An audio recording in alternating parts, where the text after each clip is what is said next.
Bonjour à tous, avec l'aide de Dieu, le Hayom Yom du 11 Cheshvan. Tout d'abord, le Rabbi nous dit, il faut étudier le Chumash du jour, le Télim du jour, le Tanya du jour. Puis le Rabbi nous ramène des notes du Rabbi Rachab, 5e Rabbi de Chabad, sur les Ma'amarim, les discours chassidiques de l'Admour Azaken, le premier Rabbi de Chabad, dans le livre Torah Or, dans lequel ont été compilés des discours chassidiques du premier Rabbi de Chabad, dans la paracha de Vayera, dans le premier Ma'amar qui commence avec les mots Patach Eliyahu. Là-bas, il y a un paragraphe qui commence avec les mots Vehine at Tzimtzum. Le Tzimtzum, c'est la contraction.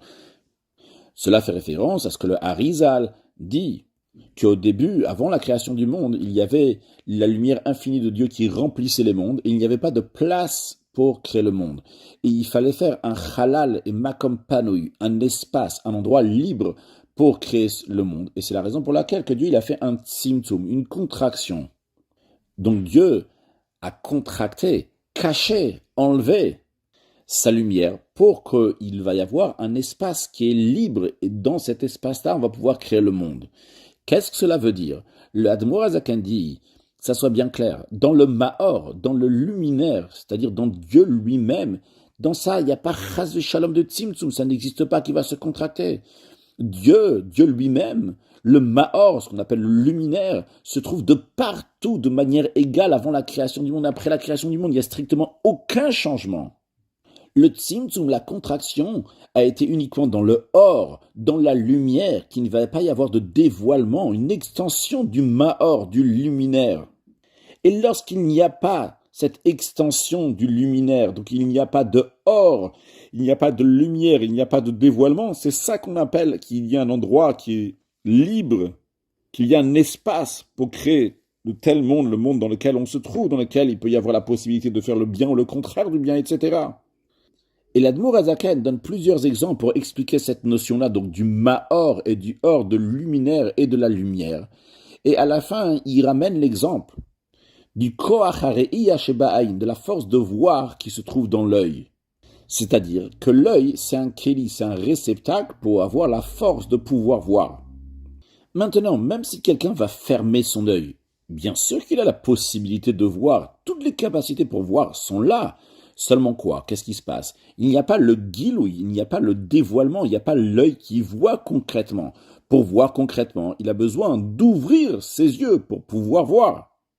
Et l'Admour Azaken dit, il en est de même aussi en ce qui concerne quand on parle du tzimtzum, cette contraction qu'il y a eu dans le Or En Sof. C'est qu'est-ce qu'il y a eu de tzimtzum? Dans quoi il y a eu la contraction? Uniquement dans le Or, dans la lumière et non pas dans le luminaire. La lumière, elle existe toujours, mais elle est uniquement dans le potentiel et non pas dans le concret. De la même manière que celui qui a fermé ses yeux, il a la possibilité de voir, mais concrètement, il ne voit pas. Et vu que le Harizal, lorsqu'il parle donc de ce dévoilement divin, il appelle ça donc du or, de la lumière, c'est la raison pour laquelle que quand il parle du tzimtzum, de la contraction, il veut dire donc la lumière s'englobe, repart dans sa source, dans le mahor, dans le luminaire, et donc il y a un endroit qui a un espace, l'idée de cet endroit qui a un espace, c'est-à-dire que le or, la lumière, est cachée.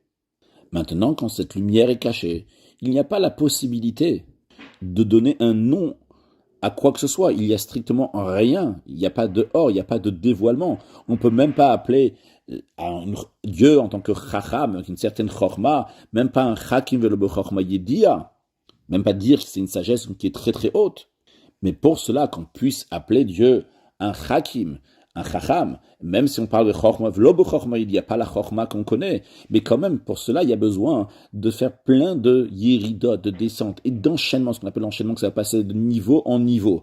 Et là viennent les mots du Hayom Yom, dans ce qui est écrit dans Torah, et que le Rabbi Rachab a changé. Ce qui est écrit chez Bechinat Enaim, Imekor Bechinat Kelim, Liot Ole Beshamitavud, Bechinat Hakim, le Bochachma Yedia. Que le niveau des yeux, c'est la source de niveau donc, qui s'appelle les Kelim, les récipients, pour que Hachem va pouvoir l'appeler avec le niveau de Chorma, bien que ce n'est pas une Chorma que nous on connaît, etc. Mais le Rabbi Rachab dit non, c'est pas ça qu'il faut être écrit ici. Il faut dire Shehem Bechinat Enaim. C'est-à-dire que tous ces yéridotes, tous ces ishtalshilut, tous ces enchaînements et ces descentes, ces chutes-là du niveau de la lumière, ça c'est le niveau donc des yeux, et ça c'est la source du niveau qu'on appelle les kelim, les récipients, pour qu'on va pouvoir après arriver à appeler Hachem avec un niveau de chorma, même si c'est pas chakim velo bechorma, même si c'est pas la chorma qu'on connaît. etc., comme c'est écrit dans la suite du Mahamar. Après, toujours dans le Torah de Parashat Vayera, il y a un deuxième Mahamar, un deuxième discours chassidique de l'Admour HaZaken qui commence par le mot Erdana. Et après, il y a une aga, une note sur cela. Dans la note, il y a un paragraphe qui commence avec le mot Vehin et Bezoar. Dans le Zohar, s'arrête sur deux versets qui ont l'air différents, vu que dans le Divrei Hayam, dans les chroniques, il y a écrit que les yeux de Dieu sont meshotetot bechol haaretz. Donc regarde un peu de partout sur la terre, mais l'expression c'est meshotetot. Et dans Zecharia, il y a aussi, on parle donc des yeux de Dieu, Ene Hashem, et même meshotetim bechol haaretz. C'est la même expression pour dire que Dieu regarde donc de partout, de tous les côtés. Mais il n'y a pas écrit ici meshotetot, mais meshotetim. Et le Zohar dit que cela fait référence donc à deux catégories d'anges. Il y a des anges qui viennent de Zeher Anpin, donc d'à partir des sphirotes, des sphères, donc qui sont donneurs, donc qui représentent les hommes, donc le masculin.